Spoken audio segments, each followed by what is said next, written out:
Hello learners, कैसे हैं आप सब लोग। मैं गीता आपकी पीआईबी ज्ञान की क्लास लेकर आ गई हूँ। हमारी पहली न्यूज़ है India GDP growth for financial year 2024-25 publish कर दी गई है।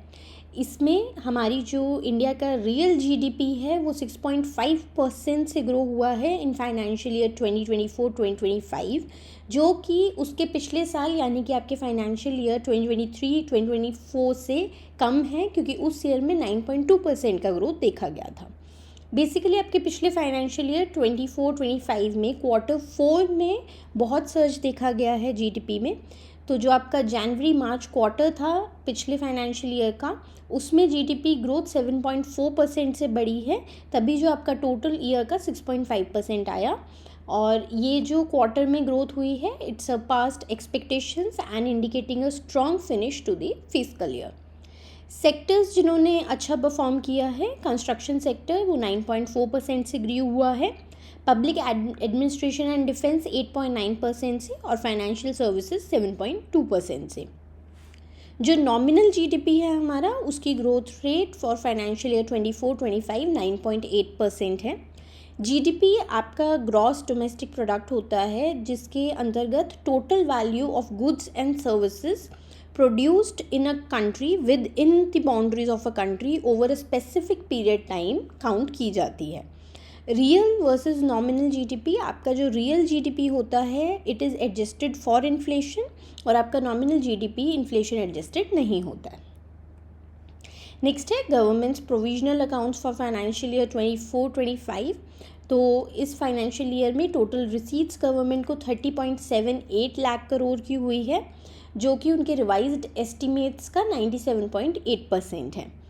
टैक्स रिवेन्यू इसमें से रिसीट्स में से 24.99 लाख करोड़ अकाउंट करता है, एंड जो नॉन टैक्स रिवेन्यू है वो 5.38 लाख करोड़ है। Non debt capital receipts amounted to 41,818 crore, जिसमें आपका recovery of loans and miscellaneous capital receipts आती है। रिवाइज्ड एस्टिमेट्स हमने जो ऊपर बात की फर्स्ट पॉइंट में, वो बेसिकली जो सरकार है वो मिड ईयर एडजस्टमेंट्स करता है अपने बजट एस्टिमेट्स में। जो बजट उन्होंने उस साल के लिए प्रेडिक्ट किया होता है, उसमें मिड ईयर में एडजस्टमेंट्स होती हैं बेस्ड ऑन, क्योंकि उनको बहुत सारे तब तक चेंजेस पता चल जाते हैं एनवायरनमेंट में, हमारी मार्केट्स में, तो उस हिसाब से वो अपनी एडजस्टमेंट्स करते हैं। And non debt capital receipts आपकी रिसीट्स होती हैं जो बेसिकली कोई भी लाइबिलिटी नहीं क्रिएट कर रही हैं, कोई डेट नहीं क्रिएट कर रही हैं, और क्योंकि कैपिटल रिसीट्स हैं तो यानी कि ये डे टू डे एक्टिविटीज़ से नहीं है, ये इसमें आपके रिकवरीज ऑफ लोन आते हैं। आपने किसी कंट्री को लोन दिया था, वहाँ से आपको लोन आया है, एंड प्रोसीड्स फ्रॉम डिसइन्वेस्टमेंट में सरकार अपने किसी कंपनी में या किसी बैंक में या किसी भी पीएसयू में जब वो अपना जो शेयर होता है उसको बेचती हैं, तो उसको डिसइन्वेस्टमेंट कहते हैं। हमारा बैंकर्स यूनिवर्सिटी का बिगनर टू बैंकर कोर्स आपके आरबीआई ग्रेड बी प्रिपरेशन के लिए वन स्टॉप सोल्यूशन है। इसमें आपको कंप्लीट फेज़ 1 एंड 2 की कवरेज मिल जाएगी, अनलिमिटेड डिस्क्रिप्टिव के मॉक्स मिलेंगे जिसपे एक्सपर्ट का फीडबैक भी आपको प्रोवाइड करवाया जाएगा। ऑल प्रीवियस ईयर क्वेश्चंस भी आपके इसी कोर्स के अंदर इंक्लूडेड हैं। इसको ज्वाइन करने का लिंक डिस्क्रिप्शन बॉक्स में प्रोवाइडेड है, जल्दी ज्वाइन कीजिए, लिमिटेड सीट्स रह गई हैं। नेक्स्ट है ADB collaboration on urban development. तो हमारे union minister Manohar Lal ji ADB के मसातो कांडा जी से उनकी मीटिंग हुई है अभी regarding your urban challenge fund. इस अर्बन डेवलपमेंट का ऑब्जेक्टिव था to transform urban services in 100 Indian cities focusing on water, sanitation and waste management. इस प्रोजेक्ट को अर्बन डेवलपमेंट के with support from municipal corporations run किया जाएगा, and इसमें already इसकी अलाइनमेंट बजट के साथ हमारी की गई थी, जो यूनियन बजट 2025 और 2026 के लिए प्रोवाइड किया गया है। आपका एशियन डेवलपमेंट बैंक एक रीजनल डेवलपमेंट बैंक है जो एस्टैब्लिश किया गया था to promote social and economic development in Asia. And urban challenge fund एक फाइनेंशियल मैकेनिज्म है जिसका एम है to support innovative urban infrastructure projects. Next है guidelines to regulate illegal radio equipment sales.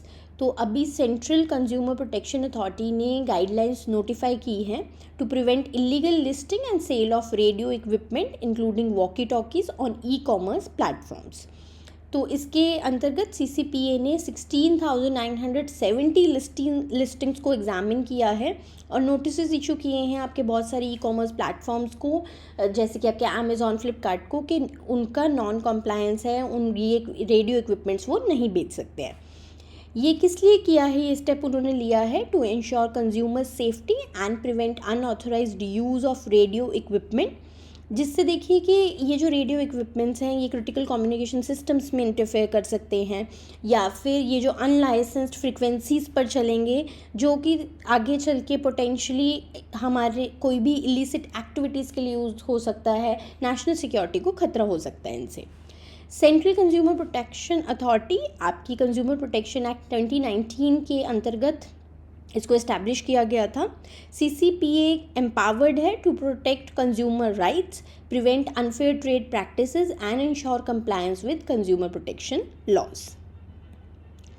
Bankers university का beginner to banker course, जिसमें Ashutosh sir आपको reasoning और ESI पढ़ा रहे हैं, हरीश सर आपको क्वांट पढ़ा रहे हैं, और मैं गीता आपकी फाइनेंस एंड मैनेजमेंट की क्लासेस ले रही हूँ। क्लासेस शुरू हो चुकी हैं, जल्दी से ज्वाइन कीजिए जिससे आपका कोर्स आप मिस ना करें। इस पर ज्वाइन करने का लिंक आपको डिस्क्रिप्शन बॉक्स में प्रोवाइडेड है।